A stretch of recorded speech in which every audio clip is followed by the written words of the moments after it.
DeepShip 咧人工智能咧呢排好火啊！究竟 DeepShip 可唔可以幫到我哋維修工進行維修咧？好似我而家身後呢部馬莎咧，我哋要嘗試一下查下呢個馬莎嘅通病啊！咁我哋喺 DeepShip 入邊咧就打啦，我哋而家又打啦，我係一個維修工，咁咧請話俾我聽14年嘅馬莎總裁有咩通病，咁咪掃落去啦。咁啊有咩通病我哋見過咧？啊，例如呢個渦輪增壓發卡故障碼呢個咧，我哋之前都維修過啦。波箱頓挫我哋維修過啦。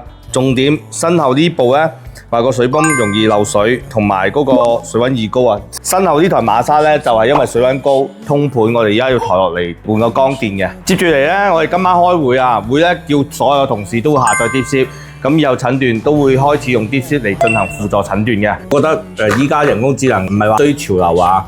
係真係幫助好多大家維修上面嘅使用啊！因為咧，首先咧，有啲同事連呢啲基本嘅檢測，嗰個記下天命問我氣喉壓力保壓幾多個巴都未知。咁咧，我覺得咧用呢個系統咧可以喺入邊詢問。咁咧，我先介紹幾個功能。首先，大家一定要打一句字：我是一名維修技工。例如你哋一啲故障碼，你哋唔識檢測，你哋可以將你今日影完嘅嗰個故障碼就投入去。嗱，而家掃描緊啦啊！佢思考中，佢話抬咗嘅時候電壓有顯示，有冇見到啊？大家嗰個電阻值要少於1個歐姆啊！呢啲嘢全部有講解出嚟啊！所以大家唔該一日多啲用下人工智能，唔好盲目去跟台車。有咗 AI 人工智能之後，又唔係代表我哋啲修理工冇嘢撈啦。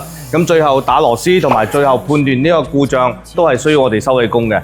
咁其實覺得時代在變，我哋都每日要更新自己啊！依家唔係 AI 取替咗人類啊，其實主要係識用 AI 嘅人取替咗每一個行業啊！